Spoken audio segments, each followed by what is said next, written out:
الحمد لله رب العالمين والعاقبة للمتقين والصلاة والسلام على سيد الأنبياء والمرسلين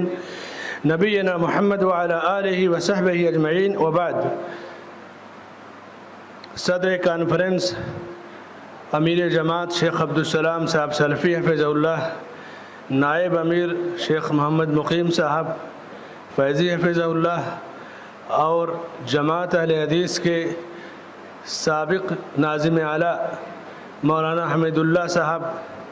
سلفی حفظ اللہ، ممبئی کوسا اور بمبرا جمعیت کے ناظم شیخ ارشد شکراوی صاحب حفظ اللہ، ہماری جماعت کے ایک بزرگ اور قدیم عالم مولانا محمد امین ریاضی حفظ اللہ، اور بمبئی اور اطراف سے تشریف لائے ہوئے علماء کرام، جمعیتوں اور جماعتوں کے ذمہ داران، دوست و احباب. اس وقت پورا ملک جس بے چینی کا شکار ہے، جس طرح سے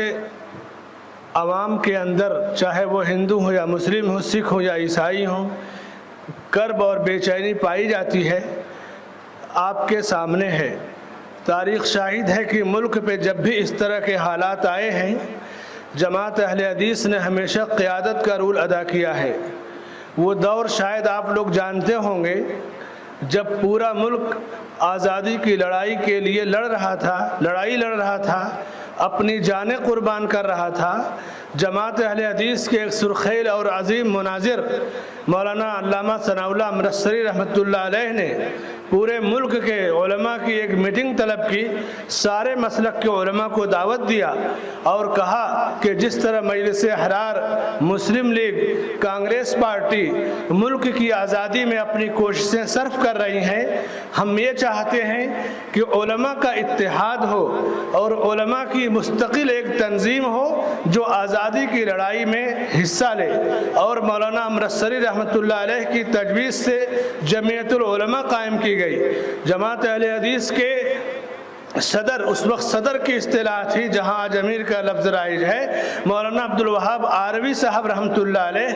10 سال تک جمعیت العلماء کے صدر رہے اور مولانا امرتسری ہی کی تجویز سے پہلے انتخاب میں امیر، صدر اور ناظم کا عہدہ منتخب دیا گیا تھا. تو اس ملک میں اہل حدیث کی قیادت کی یہ تاریخ رہی ہے. جہاں تک اتحاد اور یکجہتی کی بات ہے تو اس سلسلے میں بھی جماعت اہل حدیث کو اولیت حاصل رہی ہے. جماعت اہل حدیث کے پہلے ناظم اعلیٰ مولانا سید داؤد غزنوی رحمۃ اللہ علیہ نے متحدہ ہندوستان میں لاہور میں ایک عظیم کانفرنس منعقد کی کہ پورے ملک میں اتحاد اور یکجہتی کی فضا قائم ہو، مل جل کر رہا جائے. اور اس کانفرنس کے اندر مولانا اشرف علی تھانوی، مولانا احمد رضا خان بریلوی، پیر علی شاہ، مہر علی شاہ اور بوہرے اور داؤدی فرقوں کے بڑے رہنماؤں کو اسٹیج پر جمع کیا تھا، جس کی صدارت امام الہند ابن تیمیہ الہند مولانا ابوالکلام آزاد فرما رہے تھے اور کنوینر مولانا سید داؤد غزنوی رحمۃ اللہ علیہ تھے جو جماعت اہل حدیث کے پہلے ناظم اعلیٰ تھے. دیر سے صحیح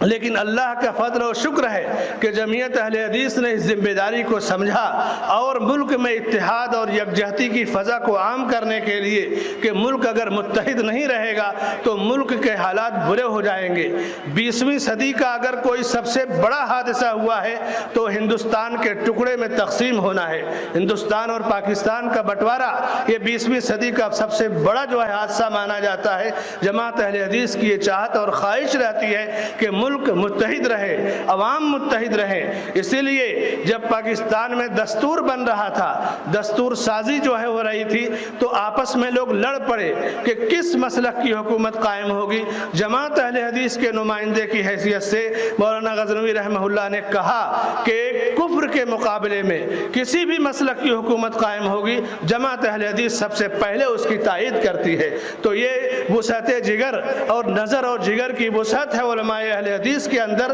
اور اسی وسعت کے تحت صوبائی جمعیت اہل حدیث بمبئی نے آپ کو اس کانفرنس میں شرکت کی دعوت دی ہے. ہمیں اللہ کی ذات سے امید ہے کہ یہ خوشگوار موسم، رحمت باران کا نزول، جس میں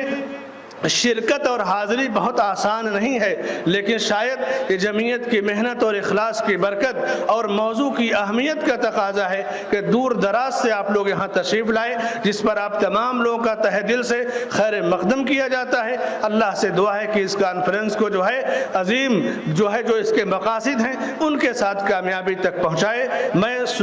ضلعی جمعیت اہل حدیث کوسہ منبرہ کے ناظم مولانا ارشد سکراوی صاحب سے درخواست کرتا ہوں کہ تشریف لائیں اور خطبہ استقبالیہ پیش کریں۔ جزاکم اللہ خیر۔